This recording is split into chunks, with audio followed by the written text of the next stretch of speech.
You say. Okay.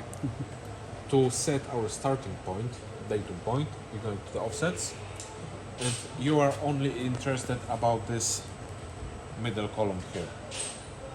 So on a jog, we need to move machine to our starting point.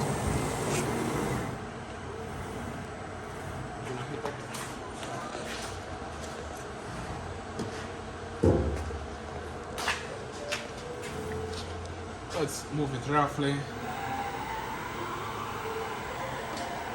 Then I'm gonna change to MPG. So I'm gonna use this thingy to set it more accurately.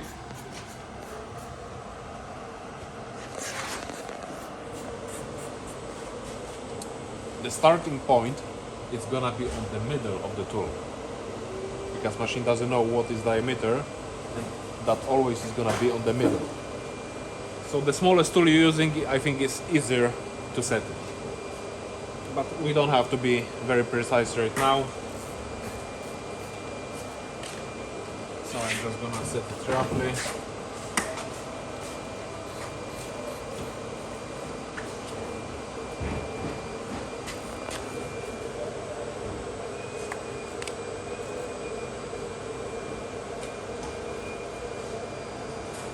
Yeah, that will do. Okay. So to say machine. Oh, you just made it touch? No yet. Right now I'm just setting X and Y coordinates. Yeah. The Z, we're gonna measure more on the middle, because you never know. Okay, we're gonna resurface the section board, Yeah.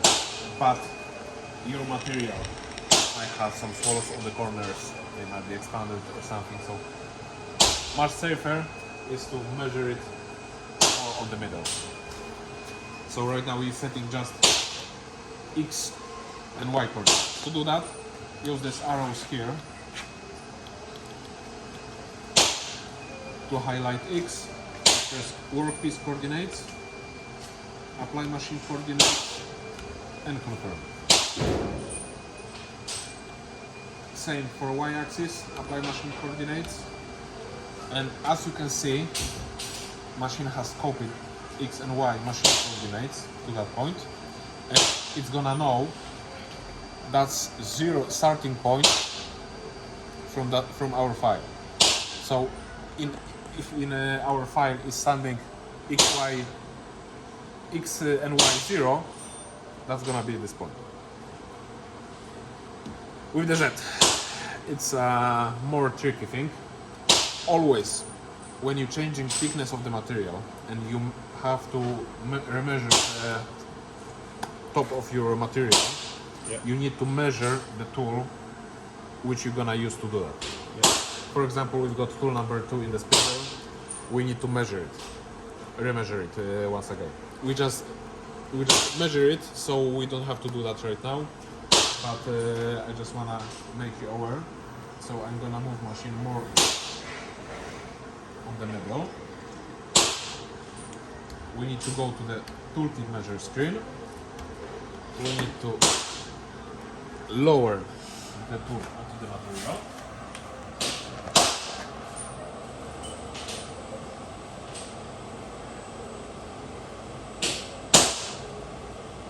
Okay, but one more important thing, very important thing, on the vacuum pump. Look how much it's gonna suck it.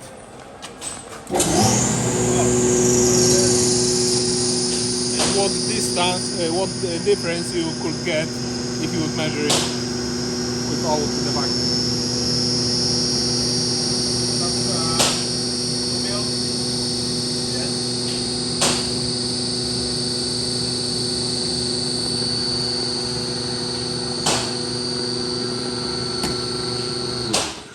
I've seen some people put a piece of paper there. Yes, it's all depends what the paper is gonna be, but the paper might be 0.1 or 0.2 of millimeter.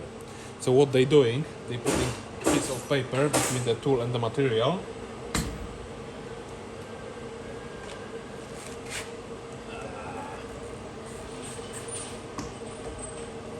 Yeah, I was going to ask that question. When it's still down on No. surface- Oh, you locked it? Yes. Right.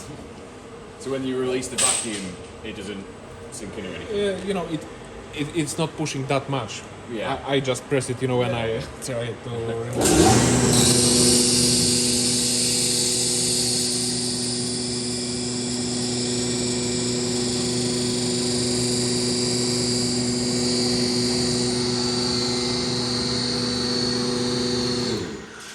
What the people they doing? They putting the paper between the material and the tool, and when it starts to touch, they removing the paper and they moving, you know, 0.1 lower, so they know they are exactly on the material. Of course, we haven't made any allowance for the No, yeah, on the underside or the top side, have we? what you mean allowance?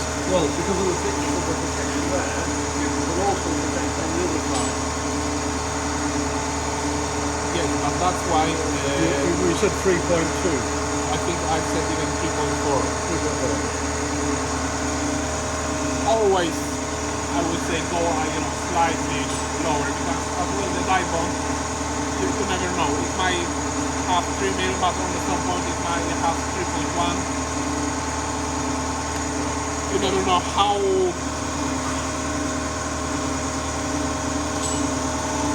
that, you know, the thickness of the material is on the you know, on the full sheet.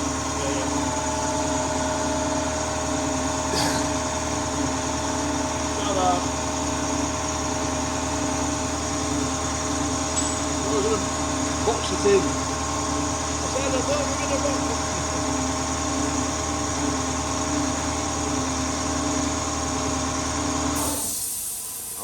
Because that's what I'm gonna say right now is very important. When you're gonna lower the tool onto the material, you're gonna press Z delta set. You're gonna go back to this screen and you're gonna check the Z position. Because for the Z, we're not applying machine coordinates. We have to go to the tooltip measure, press Z delta set, and machine calculates distance from the tool sensor and the tool which is currently in the spindle. So that again is very important to measure the tool which we're using Just to do the Z set. And that distance right now it is 9 millimeters and 883. So we are 9 millimeters, nearly 10 millimeters above the tool sensor. And this value here, this number, always, I would say always is gonna be positive or very close to the zero. If you're gonna see here like minus 300 something, you might be, you know, completely exactly, because machine it thinks your starting point is 300 mils below the tool sensor. So always when you're changing the thickness of the material, remeasure this one tool which you're gonna use to touch the material from the top, press Z delta set and check this number here. There's no fail safe to say it will not allow it to be. Mainly if you're gonna fit here, if you're gonna get here minus 300 something, when you're gonna start to run your program, it's gonna show you the software limit on the Z axis. But in some cases, if that number is gonna be, you know, in somewhere between the, you know, software limits, it might try to run.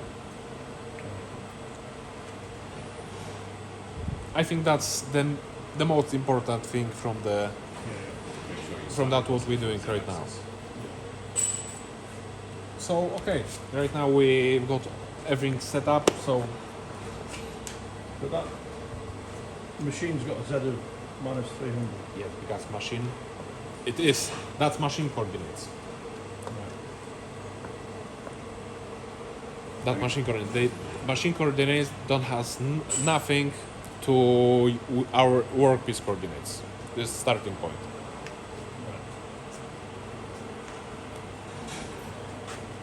So okay, let's fit the USB stick. We're gonna press this button 2 times to get to the file manager. That's our files which are on the software right now, on the controller. I'm gonna go to the file transfer, file import, and it doesn't see our USB. I saw a test on there. Oh no, that's probably the file which is here. It is, because I named it test and date. So we need to select it. So we're gonna see that tick marker and press copy. Then go back. Go back once again to change the menu on the bottom. Then highlight our file and press execute. So it has loaded the file. Yeah, and we're ready to go. We can remove the USB stick. Sprawdzałeś kierunek obrotów na tym? Yep. So always first vacuum. Make sure all that.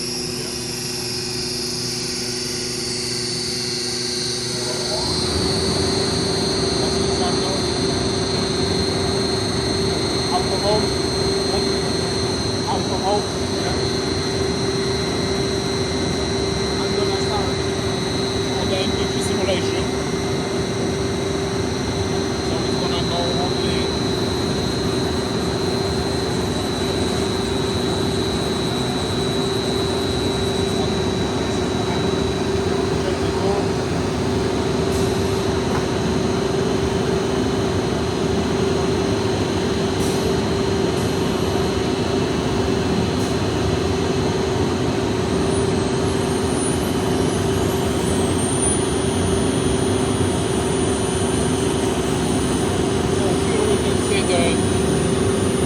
spindle speed is 18,000 and then here is the fill rate. So how quick the machine is moves. And we can look here at the distance to go. So roughly we know how much machine is gonna go.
that a typical cut finish?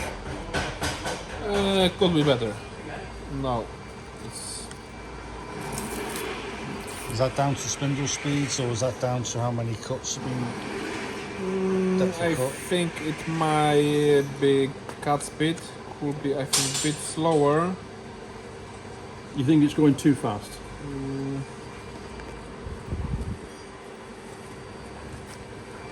Yeah, I think I would slow down a bit. As well, it might be up to the tool. Because I think for the die bond as well, we can use the tools with the one flute. Right. This one's got 2 flutes on it. Yeah, yeah. When we're talking about the speed of cut, we're not talking about the spindle speed, we're talking about Yeah, where about we set yeah. it at 4,000, so Yeah. you knock that back to Yeah. maybe 2,500 sort Yeah. of thing.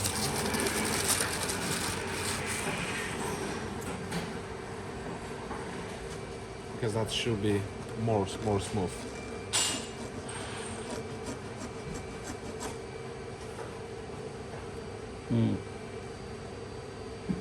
Yeah.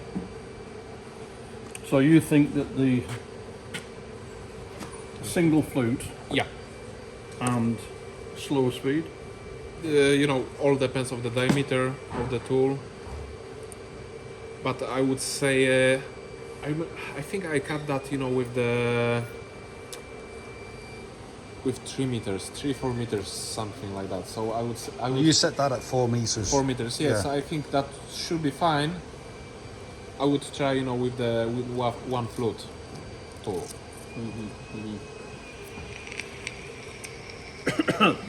So if we were trying to get a more square corner there, Smaller Smaller tool radius, yeah. radius. But this font, it hasn't, the square.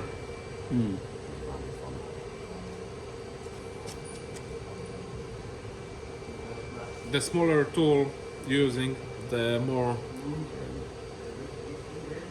More passes it'd need as well, wouldn't it? No, the smaller tool you're gonna use, the less radius you're gonna get, on the corners. So would that then use 2 different tools to cut Yes. that? For example.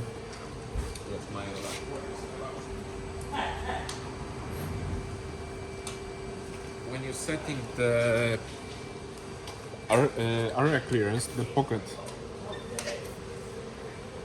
tool passes, you can fit more than one tool.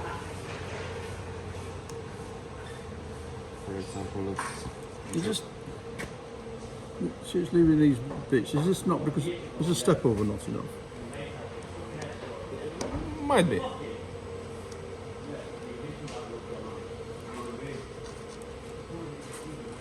Yeah, I would That was said less. an 80% step up, so Yes. like a 50% step up. Yes, because of that plastic, it it could start to melt and was shifted to the side.